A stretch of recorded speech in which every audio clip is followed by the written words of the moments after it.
Present by music दंगल भोजपुरी।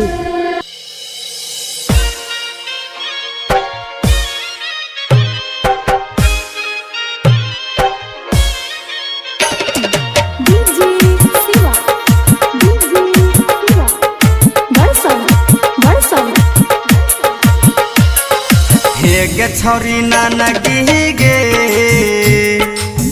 गे छौरी नाना की गे, तोहर झाड़ देबो बम की गे। गे छौरी नाना की गे, तोहर झाड़ देबो बम की गे।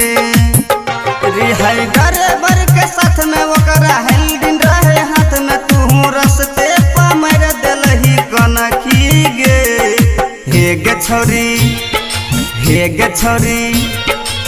गे छौरी नाना की गे, तोहर झाड़ देबो बम की गे। गे छौरी नाना की गे, तोहर झाड़ देबो बम की गे। गे छौरी तोहर झाड़ देबो बम की गे। गे छौरी रिकॉर्डिंग बाय पप्पू राजा। गे छौरी नाना की गे, चढ़ाई देली सन की गे। गे छौरी नाना की चढ़ाई देली सन की, तू रास्ता पर मार देलही कनखी गे। फूल है गुलाब का सूखने नहीं देंगे, फूल है गुलाब का सूखने नहीं देंगे, ऐसे करके तोड़ेंगे कि झुकने नहीं देंगे। फूल है गुलाब का सूखना उसका काम है, सहरसा जिला में पूछ लेना निकित बिहारी किसका नाम है।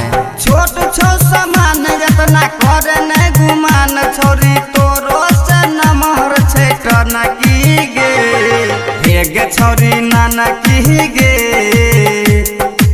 गे छौरी नाना की गे, तोहर झाड़ देबो बम की गे। गे छौरी नाना की गे, तोहर झाड़ देबो बम की गे। गे छौरी नाना की गे, तोहर झाड़ देबो बम की गे। Recording by Dharmraj studio Balwaha Saharsa.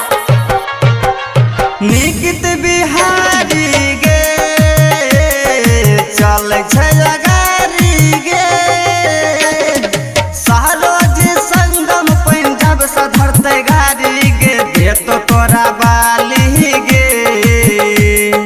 फूल है गुलाब का तोड़ेंगे कैसे, फूल है गुलाब का तोड़ेंगे कैसे, कंपनी है खुशबू म्यूजिक का छोड़ेंगे कैसे। जान जान कहरी जान लागे गेलही, ससुरो जयगा निकित के नाम लागे गेलही। दे तो तोरा बाली गे, लगई है होठ लाली गे। गे छौरी नाना की गे,